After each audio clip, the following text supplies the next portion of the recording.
Okay, let's dive into something pretty incredible. We're about to explore a hidden world that's living inside you right now. It's a world that scientists are just now realizing controls way more of our health than we ever imagined. So get ready to meet your microbiome. Just look at this number for a second. 50%. What does that mean? Well, if you were to count up every single cell in your body, it turns out only half of them are actually human. The other half? Well, that's a massive, teeming community of trillions of microbes. We're talking bacteria, viruses, and fungi that all call you home.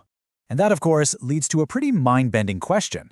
If we're only half human, then who's really running the show here? It's a question that's at the very heart of a revolution in medicine, and it's exactly what we're going to unpack right now. So, what is this microbiome anyway? The best way to think about it is like a newly discovered organ. Seriously, it's this community of trillions of microbes that, if you put them all together, weigh about as much as your brain. And just like your heart or your lungs, it performs functions that are absolutely vital for your survival. Now, what's so amazing is that this understanding is incredibly new. For more than a century, we've basically been at war with microbes.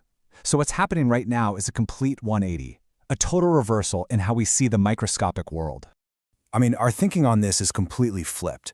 If you go back to the 1850s, we thought disease came from miasma, mysterious bad air. Then came germ theory, which, for good reason, identified specific pathogens as the enemy. And that led us straight into the antibiotic era, with this kill-them-all approach that saved countless lives, but it also had some unintended consequences. But today, we're in the microbiome era, and we realize the goal isn't to kill, but to cultivate, to tend to our own balanced inner garden. And this really shows the two mindsets perfectly. The old view saw all microbes as dangerous germs that had to be destroyed with antibiotics and disinfectants. This led to this super sterilized world and, frankly, a pretty damaged modern microbiome. The new view? It sees them as essential allies. The goal is no longer annihilation. It's about harmony, balance, and most importantly, diversity. So, what was the big aha moment that shifted our thinking so dramatically? Well, it really came from a series of stunning experiments pioneered by a researcher named Jeff Gordon that just completely changed our understanding of the gut's incredible power. Okay, get this. Here's how the experiment worked. First, they started with these special sterile mice, which were born and raised with absolutely zero gut microbes. Then, they took gut microbes from an overweight human and transferred them into those mice. And the result was shocking. The mice became overweight, even though they were eating the exact same diet as their leaner buddies. The conclusion was just undeniable. A trait like obesity could literally be transferred, almost like an infection, just by swapping the microbes. This was the proof that these tiny organisms could directly control our metabolism. That one discovery just blew the doors wide open. All of a sudden, scientists realized the microbiome wasn't just a passive bystander living in our gut, it was a master controller, influencing nearly every single system in our bodies. But how do they do it?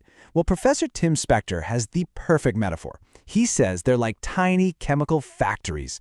They take the food we can't digest ourselves, things like fiber, and they transform it into thousands of beneficial chemicals that our bodies desperately need to function. And those chemicals, they get into our bloodstream and go to work everywhere.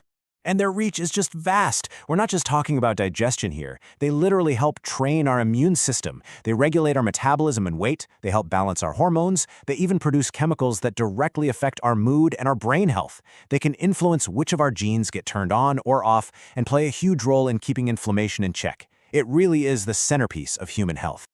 Okay, so this is where it gets really empowering. If this microbiome thing is so important, can we actually change it for the better?